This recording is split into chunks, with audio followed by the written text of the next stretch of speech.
life began the day it nearly ended. We found you with no memory. We made you one of us, so you could live longer, stronger, superior. What a great film. Really enjoyed it very much.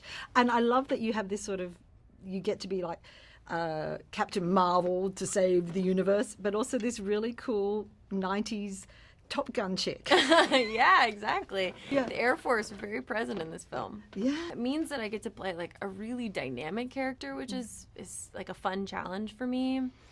But it's also the fact that she was a superhuman before she was a superhero. I thought that that was a really special element to her origin story, that it's not like she was just like sitting around and then got superpowers. She was doing incredible things before she was able to shoot things out of her hands. You know how to fly this thing? We'll see.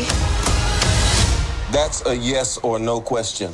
Yes. At what moment did you feel like on set that, wow, I'm actually a superhero now? Was it putting the suit on, or was there, you know, was there a moment? I still don't feel that way. Yeah. I don't think about it like that. There's a lot of moments where I was like, whoa, this movie is really big and super surreal, especially doing like emotional scenes with Skrulls. Those were the moments where I was like, I can't believe this. Like, I can't believe I'm getting emotional with a person with like all this prosthetic makeup on. Those are the moments where I'd go home and go like, what is my life? But no, I've never really felt like I've like owned the whole I'm a superhero thing. I'm really not. I just put the costume on. The Marvel universe is a lot to take on. It's the fans, it's everything. Did you embrace that, or were you like, wow, what am I in for? Well, I didn't really know what I was in for.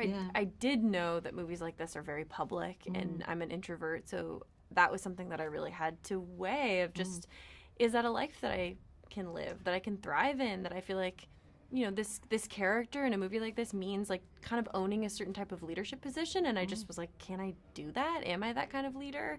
Especially when I knew we weren't making the movie for 3 years, so how do you know like who you are in 3 years if this is the right thing to do? But I feel like whatever sort of hypothetical scenarios I played out in my head, it totally prepped me for this. I feel good. Where's your head at? In the clouds. Where's yours? On my shoulders. About to show these boys how we do it. Yeah, Maria Rambeau is ex-test fighter pilot who trained with her best friend, Carol Danvers.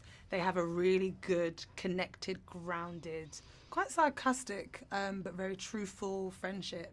Yeah, she's sort of really her link, isn't she, to the humanity? Yeah. It's nice that that Carol finds like a home in Maria. She's like, I need truth. When was the last time I had truth? Maria. Which is great, because it's just, that's what friendship is, when you feel a little bit wayward or something's happened with you, or you've had an experience that no one else has experienced. You go to your best friend and like, they'll understand. I don't need to explain myself. She's just going to get it, and that's what they have together.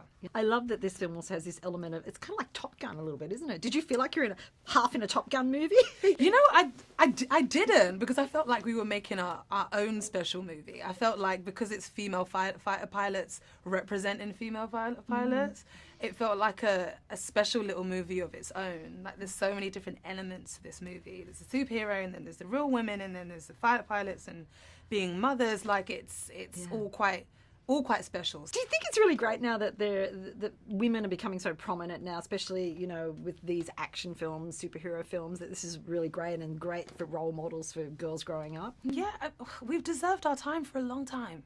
We've deserved our space in the world for a long time. So if we can just represent it in a movie like this, it really just, it shows the fact that we haven't represented us enough ever. And we're getting the opportunity to now, but it also shows that all us women are using our voice. We're speaking up and we're saying, we need this right now. And the younger generation, thankfully, will see this as a classic, and they won't even have a life of, there was a time when I just didn't have anything like this as a child. They will just have that the whole of their life. So that's going to be very empowering for them, for sure.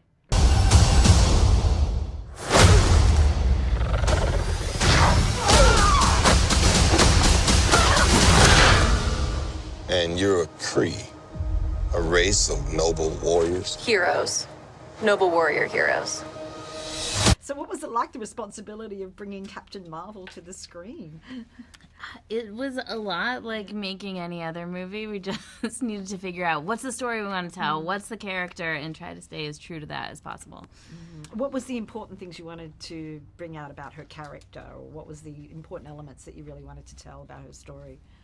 It's not just that she's like the most powerful superhero you'll ever meet, or her strength and her confidence. I mean, that's all important parts of what makes her who she is. Her humor too, but also the vulnerability and the humanity and the heart and the compassion and just that journey that she goes on to realize her own humanity, to understand, embrace, value herself, that gives her her true power.